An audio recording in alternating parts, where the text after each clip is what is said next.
বিকেল ম্যাচ ঘরের মাঠে খেলবে মোহনবাগান ময়দানে সবচেয়ে ভালো মাঠ তৈরি করে প্রত্যেক বছর 40 লক্ষ টাকা খরচা করে, কিন্তু প্রপারলি পুরো যতক্ষণ না রিপেয়ারিং হচ্ছে ততক্ষণ আমরা এই মাঠ নিয়ে অন্য কোনো কিছু চিন্তা করি না।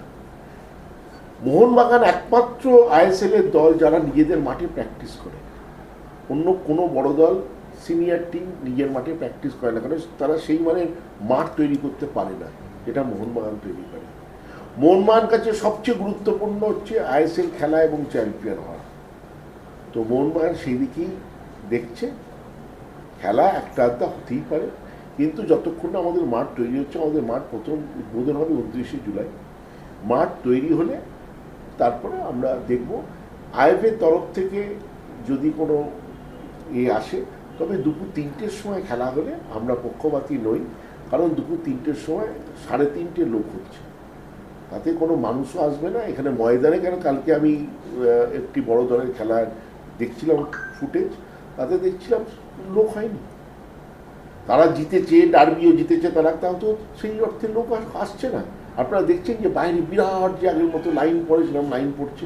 তার মানে ময়দানে এই কলকাতা লিগ দেখতে ময়দানে লোক আসছে না। সে আপনি ময়দানে করুন আর আপনার ঘরের মাঠে করুন, লোক আসবে না। কলকাতা লিগ যেভাবে চলছে তাতে আসবে না।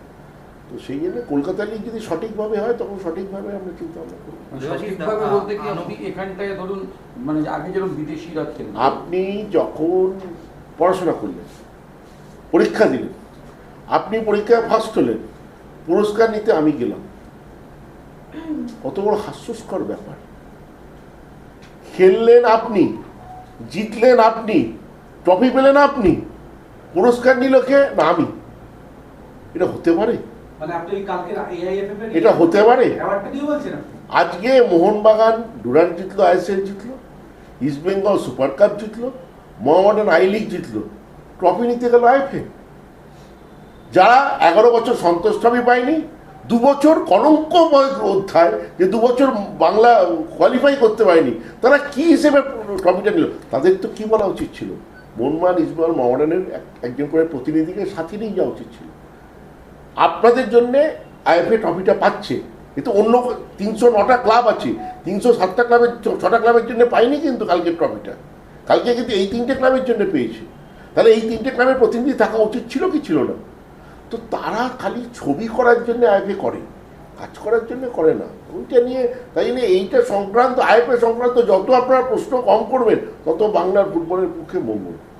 দেবাজিৎদা, আনোয়ারের 19 তারিখে দলের সঙ্গে যোগ দেওয়ার কথা ছিল। করেনি, তার যে আইনে আছে তাই হবে। আপনি যদি কাজ না করেন তাহলে কোম্পানি আপনার এগেনস্টে ব্যবস্থা নেবে। তো সেগুলো যেগুলো আইনে আছে, আমাদের কোম্পানি যথেষ্ট কর্পোরেটাইজ, লিগালি সবাই খুব স্ট্রং, সেটা যা হবে দেখা যাবে। কিন্তু তাই বলে শাস্তি, অনেক সময় অনেক কিছু তার প্রবলেম থাকতে পারে, সে আসতে পারেনি, সেগুলো জানা হবে, যখন প্র্যাকটিস জয়েন করবো তখন জানা হবে। আজকেও আপনাদের মোহনবাগান, হ্যাঁ, আজকে আপনাদের মোহনবাগান সুপার জায়ান্টের যে পেজ আছে ফেসবুকে, সেখানেও একটি ভিডিও প্রকাশ করা হয়েছে। ভিউগুলো ছেড়ে দিন, সোশ্যাল মিডিয়া নিয়ে না, আলোচনা। ওখানেও আনোয়ারকে রেখেই ইয়ে করা হয়েছে। আনোয়ার মোহনবাগানের প্লেয়ার, আবার আনোয়ার রেখে রোজ এক প্রশ্ন করছেন কেন আপনারা বুঝতে পারছি না। আর প্লেয়ার স্ট্যাটাস আপনি কোন কাগজে আছেন? প্রতি কালকেও প্রতিদিন ছিলেন তো, হ্যাঁ। আজকেও আছেন, কালকেও থাকবেন। যেদিন কাগজ ছাড়বেন সেদিন আপনি আমাকে জানিয়ে দেবেন যে আমি কাগজ ছেড়েছি। ওই এক প্রশ্ন করে লাভ কি আছে? আর আপনার কি বলে প্লেয়ার স্ট্যাটাস কমিটি বা ফেডারেশন, আরে ভাই, এগুলো নিয়ে লুকাচুরি করার কিছু হয় না। যখন খবর হবে সবাই জানতে পারবে, কোনো এক্সেপশনাল কিছু আমার কাছে লুকোনো রাখা আছে যেরকম কিছু নয়। তো শুধু একটা ব্যাপার নিয়ে জানতে চাইবো যে এই যে মোহনবাগান ক্লাব, যে কারণে মোহনবাগান ক্লাব 1911 সালে শিলজয় বাইরে, ওখানে 11 জনের মর্মর মূর্তি রয়েছে এবং তারা বসে রয়েছেন, কেউ দাঁড়িয়ে রয়েছেন, সেই স্ট্যাচু রয়েছে। সম্প্রতি নাকি মানে আমরা জানতে পেরেছি যে আর্মির তরফ থেকে এসে ওই স্ট্যাচু সরাতে বলা হয়েছিল, এটা কি ঠিক? এবং এক্ষেত্রে ক্লাব কি ব্যবস্থা নিয়েছে? হ্যাঁ, সরাতে বলা হয়েছে। এখানে কোনো পার্মানেন্ট মূর্তির জায়গা আর্মির অবজেকশন আছে প্রথম দিন থেকে। সেই জন্য আপনারা দেখবেন ওটা চাকা লাগানো আছে, ওটা মুভেবল মূর্তি আছে। তো আমরা আর্মির সঙ্গে আলোচনায় আছি, আমরা মিউজিয়ামের জায়গা চেয়েছি। আর্মি মিউজিয়ামের জায়গা দিলে মিউজিয়াম তৈরি করে আমরা ওই ট্রফিটাকে, ওই মূর্তিগুলোকে মিউজিয়ামে এমনভাবে প্লেস করব যাতে লোক বাইরে থেকে হোক ভেতর থেকে হোক, সেটা আমাদের একটা প্ল্যান আছে। সেইভাবে এমনিও মূর্তি এইভাবে যে খালি জায়গায় পড়ে আছে সেটাও আমাদের ভালো লাগছে না, কারণ এখানে বৃষ্টি হচ্ছে, জল হচ্ছে, এখন নতুন আছে কিন্তু দিনে দিনে এটা নষ্ট হতে পারে। তো সেই জন্য আমরা মিউজিয়ামের মধ্যেই এটাকে নিয়ে যাব, সেটা আর্মির সঙ্গে কথা হচ্ছে, এটা কোনো বড় ব্যাপার নয়। দেবাশিসদা, মোহনবাগান তো একটা সেট টিম ধরেই রেখেছে, লং টার্ম কন্ট্রাক্ট আছে বহু প্লেয়ারের সঙ্গে, সেই জায়গায় দাঁড়িয়ে কাল মানে এক সেকেন্ড তো শেষ না এখনো চলছে, সময় মতো সব জানতে হবে। এখনো চমক কি আছে? চমক মনমানে চমক হয় না, মনমান পরিষ্কার একটা টিম তৈরি করে, যারা চমকে বিশ্বাসী তারা টিমে বিশ্বাসী না, আর আমরা টিমে বিশ্বাসী, টিম তৈরি করি, চমক দিই না।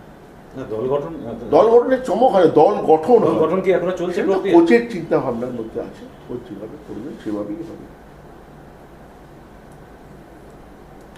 আচ্ছা দেবাশিস দা, আরেকটা যে এই আনোয়ারকে নিয়ে একটা প্রসঙ্গ উঠছে আবার, যে কত 1.5 লাখ টাকার মধ্যে মনে হয় কিছু শতাংশ টাকা পাইনি, তো এই বিষয়ে আমি আমার জানা নেই।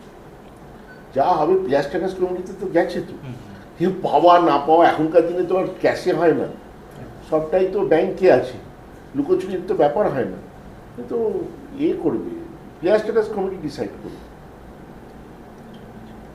আর নতুন কোনো চমক কিছু কি আছে? আমার বললাম মনমানের চমকে বিশ্বাস করে না, মনমান কাজে বিশ্বাস করে। হ্যাঁ, আরেকটা যেটা বিষয় দেখলাম যে গতকাল একটি ক্লাবে তাদের নতুন প্লেয়ারকে দর্শকদের সামনে নিয়ে আসা হলো। মোহনবাগান কি সেরকম চিন্তা ভাবনা করবে? এটা অনেকদিন আগেই হয়ে গেছে, এই নতুনত্ব কি? এবছর যারা মনমান আগে এটা আমাদের দিকে অনেকে শিখেছে, সাদিকুর কথাটা বলছি। এটা আমাদের দিকে অনেকে শিখেছে কামিংসে। যাই হোক, আমরা অনেকদিন আগে করে দিয়েছি, নতুনত্ব বেকার সময় নষ্ট করিস না, তোদের বড্ড সময় নষ্ট